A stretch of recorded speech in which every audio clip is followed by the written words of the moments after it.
శ్రీముఖి గారు అయితే మరీ దారుణాతి దారుణంగా బిహేవ్ చేసి పైకి వస్తే యాక్టింగ్ చేస్తున్నారు, ఆవిడ యాక్టింగ్ చేస్తున్నారు, బట్ అతను సీరియస్ నిజమని ఫీల్ అయ్యాడు. రన్నింగ్ రాజా ఈ అబ్బాయి విషయంలో నేను చాలా హట్ అయ్యండి. అతను టాలెంటెడ్ అతను తీసుకోవాలని నేను ఏం చెప్పట్లా, బట్ అతను డీల్ చేసిన విధానం వెరీ బ్యాడ్. శ్రీముఖి గారి గురించి చెప్తున్నా. ఆవిడ ఎడిటింగ్లో పోయిందా, ఎడిటింగ్ మిస్టేక్ నాకు తెలియదు, చూపించిన దాని ప్రకారం అతను శ్రీముఖిలాగా యాక్టింగ్ చేయమన్నారు. 100% చెప్తా, అతను యాక్టింగ్ డీసెంట్గానే చేశాడు. ఓవర్ భయంకరమైన యాక్టర్ కాదు కదా, వచ్చాడు చేశాడు. దాంట్లో మీరు అంత అవహేళనగా చూపించి అంత సిల్లి కూర్చొనేసి ఏదో అతన్ని ఏదో హీన మనిషి అన్నట్టుగా హీనంగా చూసినట్టుగా రెక్లెస్ కూర్చోవడం. శ్రీముఖి గారు అయితే మరీ దారుణాతి దారుణంగా బిహేవ్ చేసి పైకి వస్తే యాక్టింగ్ చేస్తున్నారు, ఆవిడ యాక్టింగ్ చేస్తున్నారు, బట్ అతను సీరియస్ నిజమని ఫీల్ అయ్యాడు.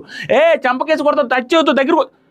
అతను ఆవిడ యాక్టింగ్ చేస్తున్నా క్లియర్గా తెలుస్తుంది. పాపం ఆవిడ అంత రూడ్గా బిహేవ్ చేసే వ్యక్తి కాదు, కామెడీగానే ఉంటారు, అందరితో జోవియల్గా ఉంటారు. బట్ అది అతనికి చెప్పని కూడా చెప్పలేదండి. ఆవిడని వెళ్ళిపోయింది, అతను నిజంగానే ఫీల్ అయింది ఏమనేసి అనుకున్నాడు. అతను అలాగే పంపించేశారు బయటికి. వెళ్ళేటప్పుడు కూడా నువ్వు ఏదో వీడియో చేసి అయ్యే చేసుకో అన్నాడు నవదీప్ గారు కేర్లెస్గానే. అతను ఏడుస్తూ వెళ్ళిపోయాడు. ఏడుస్తాడు, అతను సెట్ అవ్వడు బిగ్ బాస్కి నాకు అనిపించింది. బట్ పంపించే వే చాలా రూడ్గా అనిపిస్తుంది. వచ్చేటప్పుడు అమ్మో నేను బతికిపోయినాను ఏంటి అతను వచ్చి. అరే ప్రాబ్లం ఎక్కడ వస్తుందంటే, వెళ్ళేటప్పుడు వాళ్ళ కూతురుకు, వాళ్ళ కొడుకు, వాళ్ళ బిడ్డలకు, వాళ్ళ భార్యకు చెప్పేసి రావచ్చు. వచ్చిన తర్వాత టీవీలో వాళ్ళు చూస్తే ఏంటి అంత చీప్గా చూపించారు మా ఆయన అంటే ఎంత బాధేస్తుందండి.